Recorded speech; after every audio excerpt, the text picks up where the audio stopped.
I'm alone in the dorm right now, but it's such a beautiful day. Let's go outside. Look at that moon. I guess it doesn't show up that good on camera, but it's really beautiful. Okay, that's better.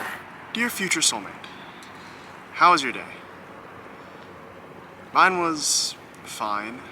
I mean, most days are fine. But I feel like if you were in my life, they would be great.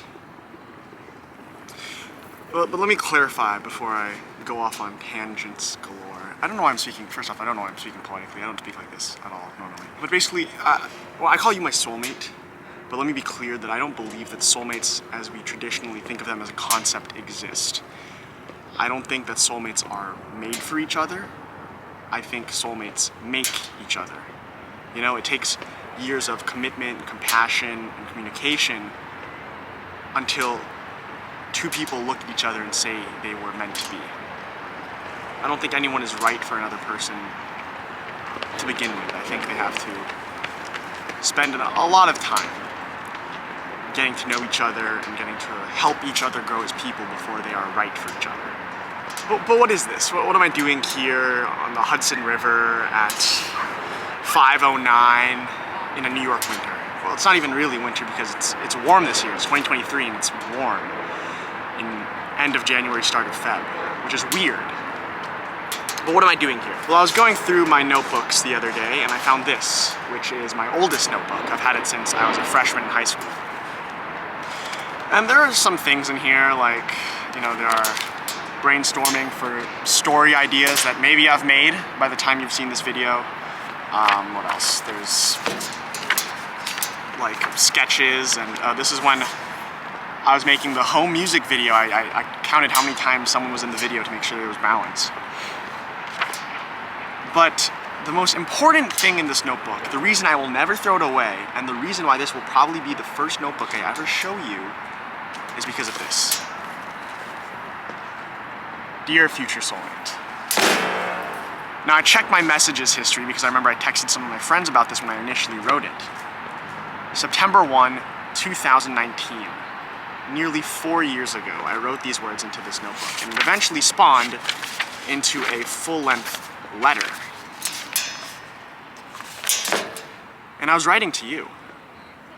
You, my future soulmate, who, if you're watching this with me, perhaps my current soulmate. I'll read it off the first couple lines. The rest of the whole letter is kind of bad, but let's read off the first couple lines, shall we? Dear future soulmate, we don't know each other yet. We may never meet, but I pray to God we do. Love at first sight is a myth, because what if our lives are already entangled and we don't know that one day we'll be the ones that never fail to make each other smile? What if you're my best friend or my worst enemy or someone that I've taken for granted? Who are you? This is probably one of the worst written poems of my life. Actually, I don't write many poems, but if I did, this would be below most of them. But I think the content inside is very important because I do believe that out of, let's say, where I am right now, out of the 8 million people in New York City and the 8 billion people in the world, somewhere out there, you're there. In fact, what if you're someone who's walked behind me in this video? I wouldn't know, because we haven't met in a proper fashion that would allow us to conducively form a relationship, but the thought is out there. It's possible, and that's what fascinates me. Then you're probably wondering, why am I starting this series now? Well, there are two reasons for that.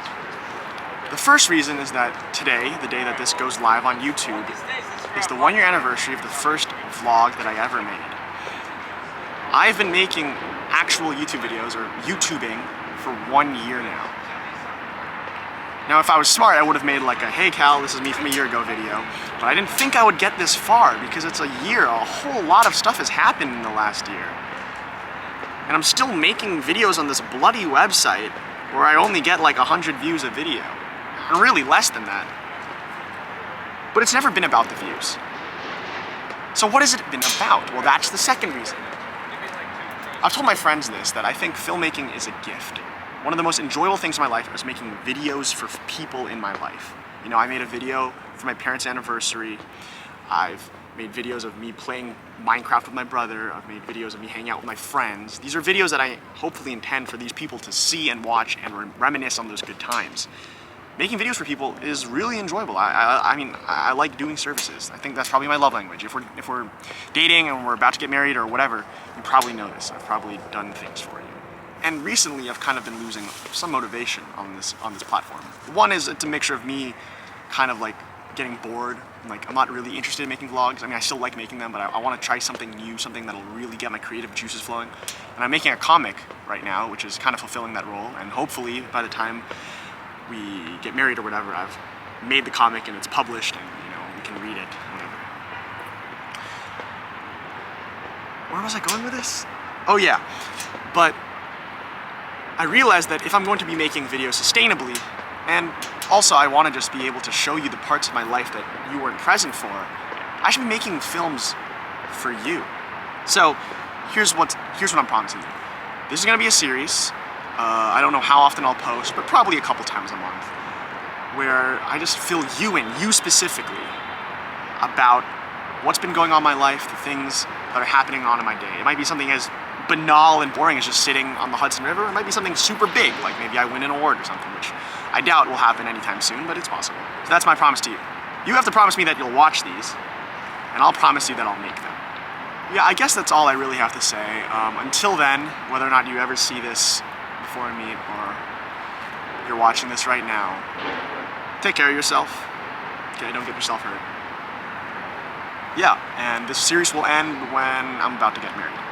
I haven't actually been to a wedding in 15 years, so I don't actually remember what they're like, but I assume that I will stop recording and publish the last video when I step out of the dressing room or whatever and go out to the altar and walk down the aisle and say I do. That's when the series will end. So this series could last for 5 years, 10 years, maybe never, which would be really sad. But until then, take care of yourself. Since I'm Filipino, I should probably end it on a Tagalog way. Maybe that's kind of cringe. But I would say, but if you're Filipino or whatever. See, I don't know what I'm saying here. I don't know what I'm saying here. I was gonna say ingat, which means take care, or ingat ka, which means take care of you, or you take care. I need to learn Tagalog. I will learn Tagalog. Whether or not you are Filipino, I will learn Tagalog. Okay, that's probably it for now. As most letters end, sincerely, me.